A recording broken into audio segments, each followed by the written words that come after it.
Next हम देखते हैं कि थिंकिंग और लर्निंग के बीच में क्या कनेक्शन है।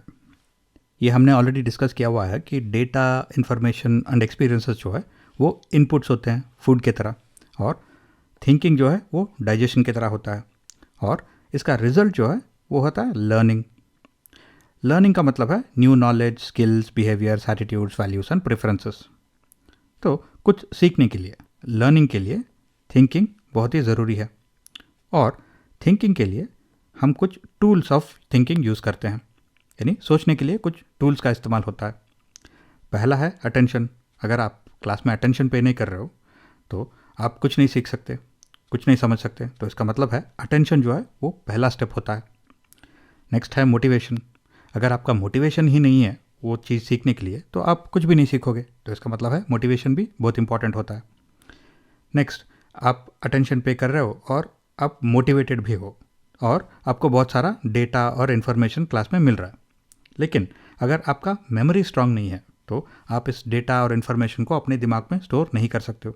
तो इसका मतलब है कि मेमोरी भी बहुत ही इंपॉर्टेंट होता है। Next, language. हमने ऑलरेडी एक और वीडियो में डिस्कस किया होता है कि लैंग्वेज जो है वो एक टूल ऑफ प्रोसेसिंग होता है, यानी लैंग्वेज टूल ऑफ थिंकिंग है, और लैंग्वेज को यूज़ करके हम इस डेटा और इन्फॉर्मेशन को प्रोसेस करते हैं।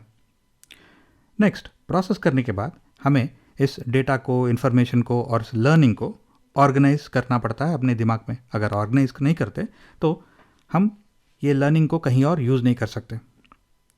नेक्स्ट, कुछ चीज़ें होते हैं जो थियरी से नहीं सीखे जा सकते हैं। वहाँ पे हमें हैंड्स ऑन एक्टिविटी की ज़रूरत होती है, स्पेशली सम स्किल्स। जैसे कि अगर मैं आपको 1 घंटे का लेक्चर देता हूँ on how to drive a car, जब तक आप कार खुद नहीं चलाते तब तक आप कुछ सीख नहीं सकते। तो इसका मतलब है कि कुछ चीज़ों को हैंड्स ऑन एक्टिविटी के थ्रू ही आप सीख सकते हो। तो हैंड्स ऑन एक्टिविटी भी एक टूल ऑफ थिंकिंग होता है। नेक्स्ट, कुछ चीज़ों को आप लिख के ही सीख सकते हो, लिख के ही समझ सकते हो, जैसे कि मैथमेटिक्स, यानी कि ग्राफोमोटर यानी राइटिंग भी एक टूल ऑफ थिंकिंग होता है। नेक्स्ट, कुछ चीज़ों को प्रोसेस करने के लिए, कुछ डेटा को इन्फॉर्मेशन में कन्वर्ट करने के लिए और इस इन्फॉर्मेशन को लर्निंग में कन्वर्ट करने के लिए आपको हायर ऑर्डर थिंकिंग यानी लॉजिक और रीजनिंग का इस्तेमाल करना पड़ता है। तो लॉजिक और रीजनिंग भी टूल्स ऑफ थिंकिंग होते हैं। नेक्स्ट, इमोशंस बहुत ही इंपॉर्टेंट होते हैं, क्योंकि अगर मेरा आज मूड ख़राब है और मैं क्लास में बैठा हूँ तो चाहे तो मैं अटेंशन पे करने की कोशिश कर रहा हूँ, मेरा मोटिवेशन यहाँ वहाँ मंडरा रहा है, मेरा मेमोरी ठीक ही है, लेकिन मैं कुछ भी करूँ मैं ठीक से वो सीख नहीं पाता, कुछ ठीक से समझ नहीं पाता, क्योंकि आज मेरा मूड ख़राब है। यानी कि इमोशन भी बहुत ही इंपॉर्टेंट होता है as a tool of thinking, क्योंकि ये सारे अदर फैक्टर्स को कंट्रोल कर सकता है। तो इस स्लाइड को समराइज करने के लिए, परसेप्शन जो है वो रिसीविंग डेटा और रिसीविंग इंफॉर्मेशन होता है, या फिर रिसीविंग एक्सपीरियंसेस होता है। नेक्स्ट, प्रोसेसिंग जो है वो होता है थिंकिंग, और इसका रिजल्ट जो है वो है लर्निंग। और लर्निंग का मतलब है हम जो भी प्रोसेस कर रहे हैं, जिसका उसका आउटपुट है, वो हम अपने दिमाग में स्टोर कर रहे हैं और उसको जब ज़रूरत है तब हम यूज़ कर रहे हैं।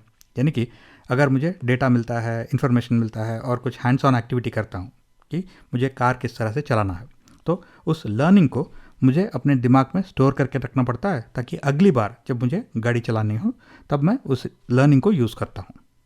तो ये है थिंकिंग और लर्निंग के बीच में कनेक्शन।